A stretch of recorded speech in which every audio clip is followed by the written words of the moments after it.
Srimad Bhagavad Gita, chapter 1. In this chapter, the great teachings delivered by God Himself in the form of Gita and making Arjuna the immediate cause for the delivery.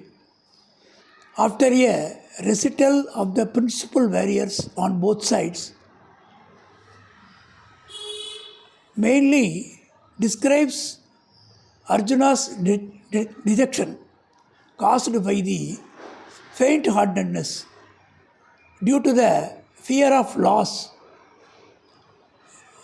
his friends and relatives in the course of the impending clash. The feeling of dejection, it will increase the spiritual advancement by inducing aversion to worldly enjoyments if one comes in touch with the advanced soul. So he can get good lesson. That's why this chapter has been given the title of the Yoga of Dejection of Arjuna. In this first verse, Dhritarashtra interrogates Sanjaya about the details of the war. Thereupon, Sanjaya describes in the second verse. Now, approaching Dronacharya, Duryodhana starts his conversation. The third verse, Duryodhana invites Dronacharya to observe the mighty army of Pandavas and devotes verses 4 to 6 to the recital of the names prominent warriors in Pandava side. And in 7th verse, Dronacharya to know carefully the man warriors and generals in his own army who are supporting Duryodhana. He gives verse 8 to 9 name of the some of them and describe their heroism, how brave they are, and skill in warfare. In the 10th verse, declaring his own army as he is so confident. The 10th verse he is clearly telling his army unquarable and the Pandavas as comparatively weaker. It is very powerless in his imagination. In the 11th, he requests all the warriors to guard Bhishma from all sides. 12th verse speak of Bhishma blowing his conch.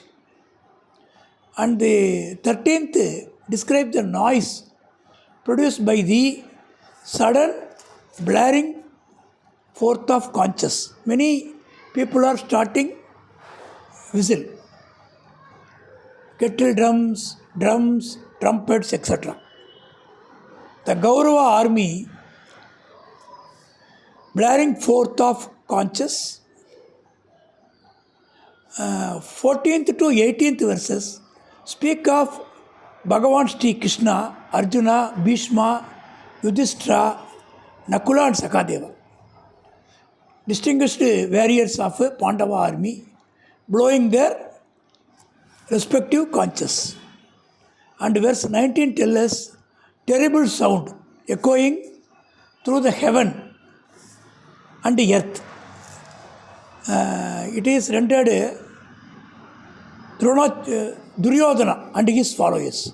Seeing the sons of Dhritarashtra arraying for battle, Arjuna requests Krishna in the verses 20 and 21 to place the chariot in between the two armies.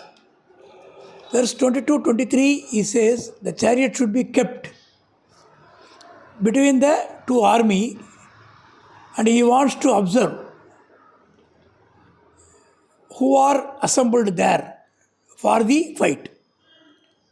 Then 24-25 describe how the between two armies as decided by Arjuna, Sri Krishna invites the latter to behold the warriors assembled in the fight. Up to 30, there is description. First by Sanjaya and then by Arjuna himself. Of the latter, perplexity of grief at the sight of relation of battle array. In the verse 31, Arjuna points out evil consequences. 32-33, devoted reasons for not coveting either victory or the pleasure or happiness due to the sovereignty. 34-35, Arjuna mentions close relationship about the warriors. Their being his teachers, uncles, etc. Declares that he did not want to kill them. Or he might be killed. Both are possible in a war. Even for the sovereignty of the three worlds, he proceeds to, in the verses, he is not interested to go ahead with the war. 36-37, even though Duryodhana and his brothers were desperates, their killing would result only a sin, and happiness could never be experienced from it. Even though he kills Duryodhana and his brothers, the sin only will come. It is his observation. In verses 38-39, he points out why Pandavas should desist from the sin of destruction of their own race and enmity towards friends. And devotes verse 40 and 42, 42-44. Detailed enumeration of the evils resulting destruction of family and traditions. And 45-46, Arjuna, he is preparing for war with a view to kill own relations due to the lust for those, actually for throne, and enjoyment was nothing but a preparation for the commission of a great sin, and expressing regret for declared, and was better that the sons of Dhritarashtra should kill him. Chapter is concluded with verse 47, wherein Sanjaya describes how have determined not to fight and agitated by grief Arjuna laid down his arms and sank into the chariot.